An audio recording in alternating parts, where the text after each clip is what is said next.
Hey guys, how we doing today? Hope everything's going well. As you may noted over the last couple of videos I put out over the last 2 days, one late last night, one early this morning, it's cookie season, flat out. Excuse me. So, me and Chris have spent most of the day today making cookies. So far, in the last few days, we've made peanut butter cookies, we've made chocolate chip cookies, we have made molasses cookies, which you'll get to see here soon. We've made Buckeyes. And here shortly, I will be showing you guys how to make fudge, although that's not this video. But tomorrow, Thursday, you guys will get to see how to make chocolate fudge and the molasses cookies. It's going to be a dual video Thursday. And then while you guys are watching that, we'll be busy making other things, some peanut butter fudge, things like that. And we're working on making oh my god, I can't think of the name of the cookie. Thumbprints. No, we're gonna make thumbprints tonight. And what's the one we practiced on earlier and we got ready to do? Spritz. Yeah, Spritz cookies. They look like little Christmas trees. You usually find them in the grocery store in the containers near the bakery. They have the sprinkles on them, or they're different colors, things like that. But we're learning how to make those. Those are an interesting challenge. Dough has to be a fairly decent temperature without being too runny. You got to have the right piece of equipment because it takes a cookie press. But anyhow, I digress. I thought, I've been talking the last few days about, I didn't know for sure what we were going to eat, but I knew it was going to involve chicken. And it just hit me. We've never made a grilled chicken sandwich together. And they're simple, so simple to make. And I make mine a couple different ways. I use seasoning mixes for all of them. Sometimes none, salt and pepper. But I'm going to show you how to make one real quick. It doesn't take a lot of time, but it does take a little bit of time, so to speak. And I'm sorry, my shirt is just coming all sorts of showing some chest. Oh, and if you are new to my channel, welcome. And returning, thank you. Subscribe down below me, if you'd be so kind. That would be awesome to join our little community. Thumbs up, thumbs down. I'm not really concerned with those. I know it helps direct my channel to other people, but I'm not here for the money, so to speak. And comments. I love comments. Always welcoming comments. Just please think before you type. We're a good neighborhood here where we try to, help each other out, and we're always kind and considerate, and I would like to keep that trend going. Because if not, I will mute you and I will take your comment off. I don't care if you disagree with me. That's great. I like, conversation, but let's just think before we type. All right, so anyhow, that being said, grilled chicken sandwiches, they're really easy. All we're going to do is basically fry some chicken up in a pan, but you want to season them first. And it is fast and easy. So let me bring you down here to the counter, and you can see the fudge I'm about to make and the chicken we're about to process here right quick. Whoa! All right, there we are. All its fame and glory. If you are new to my channel, this is the entire kitchen. You've got like maybe 2.5 feet behind you, and then you've seen behind me, and that's really it. It's just the world's smallest galley kitchen. I think rowboats have bigger kitchens than my kitchen. That's okay. It still works. All right, so where are we at? First thing we need is chicken. And you want to use breasts. I mean, thighs can be good for this, but breasts are, best. They're larger. You get more out of them. Dump that in the sink. All right, so with your chicken, we're going to use a breast, white meat. If there happens to be extra fat on them, pull it off. That's actually the first one. I've done 3 so far, and that's been the only one that's given me fits. First thing we're going to do with our chicken breast is spread it out, put it in the bag. Okay? Real easy. Can anybody guess what we're going to do? Anyone? Anyone? You over to the left? That's right. We're about to take this mallet, and we're going to whack it. And I'll explain why to you in a second. When you flatten your chicken, you want to down and over. All right, or down and out, down and back, down and away from it. You don't ever want to just whack. I mean, you can just whack it this way, but what happens is it essentially is you're breaking up the fibers even when you want to in one specific area, where if you hit and drag, you're pulling it out, you're flattening it, and you're making it even. Okay? Now, what's the point in this? Why are we making it even? Well, I'll tell you why we're making it even. We're making it even, since you asked, we're making it even for two reasons. A, if these were big enough breasts, which these pretty much are, I can cut this in half and get 2 sandwiches out of it. Also, let's say it's not big enough, or you just want one big monster sandwich. Let's say you got hoagie buns and you just want a big chicken patty on there. You want it to cook even. The way chicken is built, let me pull this last one out. You'll see this side is thinner. You know, even if I flatten it out, this side is thinner, then this side it's thick. Well, in an oven or in a skillet or anything, this end is going to take longer than this end, which means this end, when it's finished cooking and it's nice and juicy, this end's going to be dry, maybe even burnt. We don't want that. So, let me put this back in the bag right quick. So we flatten it out. That way, you know, like I said, if it's big enough, let me wash my hands off real quick. When dealing with chicken, you want to make sure you wash everything down before you play with the chicken and afterwards. Real quick, just kind of a public service announcement. All chicken has salmonella, whether it's eggs, breasts, wings, thighs, doesn't matter. If it has to do with the chicken, in the U.S., it has salmonella. Am I saying that right? Salmonella? Salmonella. So you want to make sure your hands are clean. In order to kill it, you have to get your food up, whether you're baking it, grilling it, frying it in a pan, whatever, you have to get it up to 165 degrees. So now that we've got that taken care of there, we're going to see how it's flattened out, about 1/4 inch, you know, in size, you know, maybe a hair less than 1/4 inch. We'll set it down there, and then I'm going to take a little bit of salt. Now this goes standard anytime I make grilled chicken sandwiches. A little bit of salt, a little bit of pepper. I put them both in this hand. Why do you ask? Because I don't want to stick my fingers in these jars. You know, I just got done touching the chicken. The outside of the jar I can wipe off. The inside of the jar with all the products, if I don't use it all, I'll have to throw it away. And then I just mix that up in my hand a little bit, and we put it over top of the chicken. Okay, just like such. And then tonight, I mean, sometimes I use Red River Ranch as a seasoning. Sometimes I just use an Applewood bacon seasoning. I've also got a mesquite seasoning for chicken. Mesquite. And then we've got lemon pepper, things of that nature. Whatever seasoning you guys like is what you should use. You know, I mean, we've even got Old Bay, which actually, believe it or not, well, I mean, it even says it on the thing, it's good on chicken.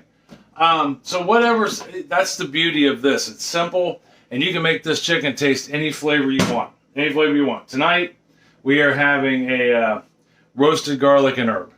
Yeah, now I'm going to put that on there. I know normally, you know, it's let's make a seasoning mix to go up with this, but nah, not tonight. You know, we're truly doing a quick, easy meal.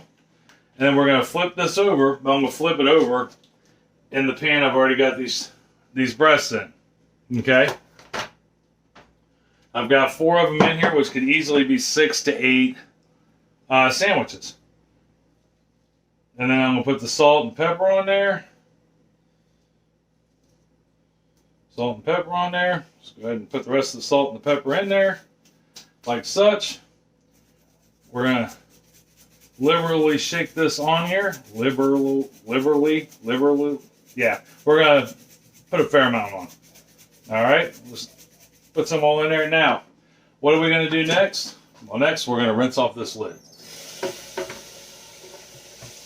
I mean, not that it matters because it's going to get washed eventually, but it's always good to have a lid. Yeah, it doesn't have crap on it. We'll put the lid on it like such.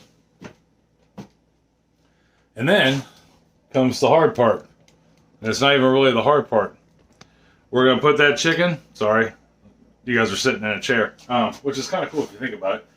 But we're going to put this chicken in the fridge, and we're just going to let it sit and marinate in that, I don't know, maybe for 45 minutes to an hour. I mean, I wouldn't go more than, maybe 2-3 hours. Well, I mean, you could go longer than that. I mean, you could do this in the morning, throw it in the fridge, and go to work, come back home, and it will have sat all day and marinated in it. It's not going to hurt the chicken any.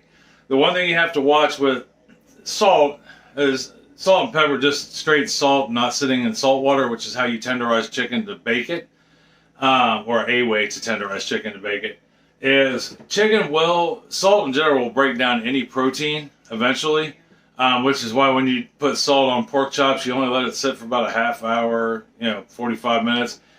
But this is going to sit for a couple hours. It'll give a chance for that salt to really work into the meat of the chicken and tenderize that chicken and make it juicy. That's what we want. It's a juicy chicken sandwich. We don't want a dry one. And it'll allow those seasonings in that garlic and herb mix to work their way in also. So when I come back, we will work on frying these bad boys up. All right, I'll see you here in just a little bit. Okay, guys, so we have let the chicken sit in the salt and pepper and herbs for a couple hours now. Got some other things accomplished. So finished up a video that you'll see tomorrow on fudge. And now we're ready to just go ahead and fry these up. Now, let me get you down here. I'm using the cast iron skillet to do these with. You could just as easily, if it was warm outside, do these on the grill. You could probably do these in the oven too, where they've been sitting in the salt long enough, they're tenderized enough that they would come out tender even in the oven. But we really like them on the cast iron. Now, you can put oil in here. I have bacon grease in here because I just got done frying up bacon to put on top of these. And so, and the oven just went off. I'm making tater tots to go with it. Like I said, quick, easy meal. Because we're still baking. After we get done doing dinner, we're going to make up some snickerdoodles. And then probably call it a night after that. So that way tomorrow, or no, not snickerdoodles, thumbprint cookies. Call it a night, and then that way tomorrow, all I have to do is snickerdoodles. So with these, all we're going to do is we're going to fry them for about 3 minutes on each side. So I'll give it 2-3 minutes on this side, flip it over, 2-3 minutes on the other side, then I'm going to check the temperature. The temperature we want to be at 165 degrees. That way we know it's done all the way through. It shouldn't take long because we pounded them thin, so that way they'll cook quick. Alright, so I'm going to get all these cooked up, and then when I come back, we'll make a sandwich and give it a taste, see how it tastes. Alright, see you in a second. Okay, guys, let me pause my movie. I'm watching scary movies on YouTube. So we're done. It took all of I can tell you, it took 18 minutes, 'cause that's how long it took to get the tater tots cooked. I put those in the oven right before we started frying them. Takes 18 minutes to cook the tater tots, 18 minutes to cook up the chicken. Now, here, I'll bring it down so you can see it real quick. I did cut them in half, all except for this last one. I just pulled it out of the fry, or out of the pan. So, much like any other protein, we have to let that sit let these sit for about 10 minutes. I didn't even touch them to cut them until they had sat here for about 5-10 minutes, okay? What that does is it allows all the juices that are inside to settle down and relax and everything to just kind of calm down. So the only thing we have left to do is put our sandwich together, and you can put anything you want on these sandwiches. I mean, anything. And whatever you like on your chicken sandwiches is what you should do, hands down. I personally like mayonnaise and bacon, and occasionally, if I'm not feeling lazy, I'll cut up some onion and a tomato and peel off some lettuce if I have some. I did lightly toast the buns, put them right in the oven with the tater tots for just a couple minutes, and that would be this side down. And then that way it toasts that side, it just warms this side up. This side's already been toasted. This side has not. And that just gives it a nice little extra kick. And then we'll just take some chicken and put it on there. Piece of bacon or 3. Throw that on there, and I got tater tots waiting on me out there in the dining room. And sorry about that. That was a little jerky movement, wasn't it? I'll fire my cameraman first thing in the morning. But until then, we have to try this sandwich. But right there we are. You know, it's just bacon, mayo, and chicken. But I can tell you, I wish you were here. I mean, I really do, because this kitchen smells amazing. This entire house smells amazing because it's small enough that it just permeates the whole house. And my ex Sarah just got home a minute ago from her boyfriend's house. First thing she did when she walked in the door, she said, "Wow, you guys are having chicken also." She had chicken over at their house. She goes, "Well, it smells great." I was like, "Well, thanks. I appreciate it." So, that being said, let's give it a taste and see if that salt, pepper, garlic herb concoction did anything for it.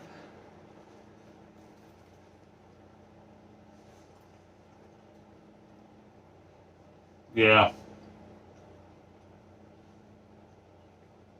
Sorry, my mouth was full, but it tastes really good.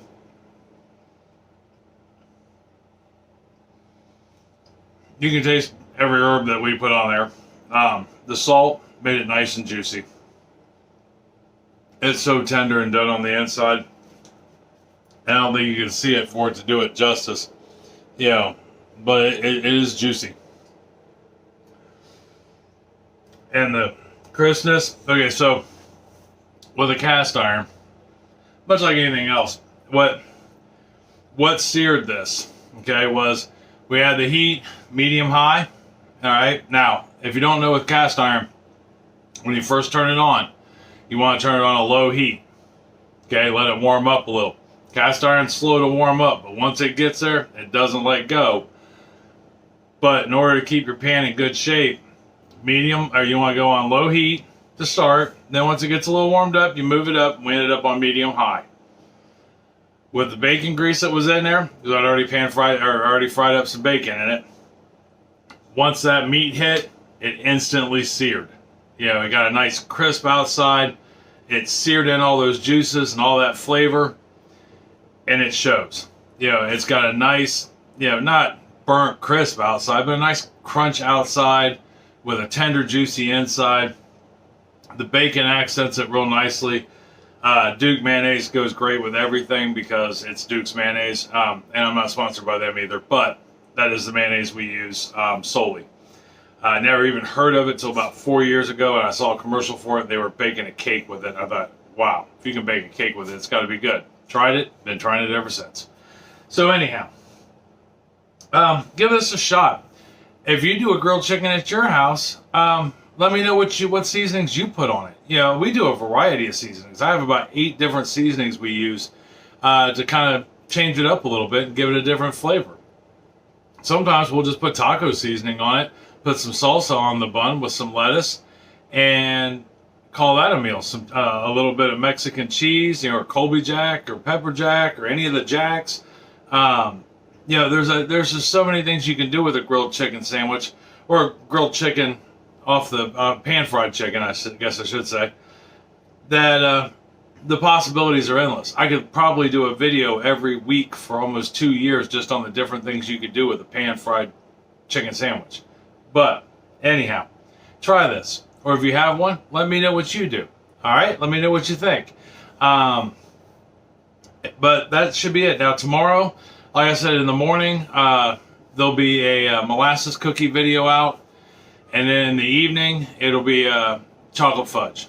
A really easy chocolate fudge. Both cookies are really easy. You know, the cookie's really easy to do. The fudge is super easy to do. Only 4 ingredients. You know, 5 if you had walnuts. But, let me know. All right, well, I'm going to get this chicken over to the table to go with the tater tots and the other toasted buns. And enjoy some good company with Chris and Abby. Sarah's already eaten. And talk about our plans for the night. So until tomorrow, I love you. Love you very much, and I mean that.